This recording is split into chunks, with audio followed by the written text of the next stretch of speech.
আয় ব্যয় সম্পূর্ণ গরিব দুঃখী অসহায়দের মাঝে আমরা বিতরণ করে থাকি। আপনারা সকলেই জানেন, ব্যবসার লভ্যাংশ দিয়ে আমরা গরিব দুঃখী অসহায়দের খাবার বিতরণ করে থাকি, তাদের চিকিৎসার ব্যবস্থা করে থাকি।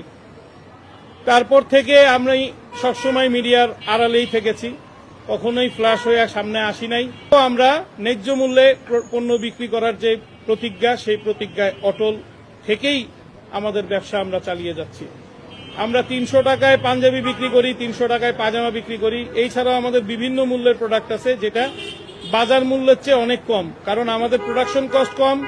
আমাদের কোম্পানিতে বিভিন্ন প্রকার প্রতিবন্ধীরা কাজ করেন, বিভিন্ন প্রকার হিজলা সম্প্রদায়ের লোক কাজ করেন, বিভিন্ন প্রকার মাদকাসক্ত ছিলেন পূর্বে, এখন ভালো হয়ে কাজ করছেন।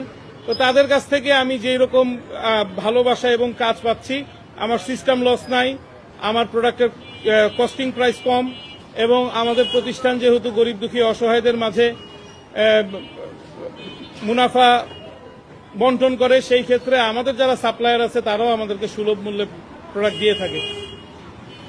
সেদিন পুলিশ সহ আমাদের দোকানটি বন্ধ করে দেয়। আমাদের দোকানের ভিতরে কাস্টমার ছিল, এই কাস্টমারদেরকে ধাক্কা দেয়, ধাক্কা দিয়ে বের করে দেয়। সিসিটিভি ফুটেজে আপনারা বিশ্লেষণ করে দেখতে পারেন। আমাদের গ্রাহক সংখ্যা বেশি আসার কারণে পুলিশ বন্ধ করে এই গেটের সামনে পুলিশগুলো দাঁড়িয়েছিল এবং আমাদের সারাদিনের ব্যবসা বন্ধ করে দেয়।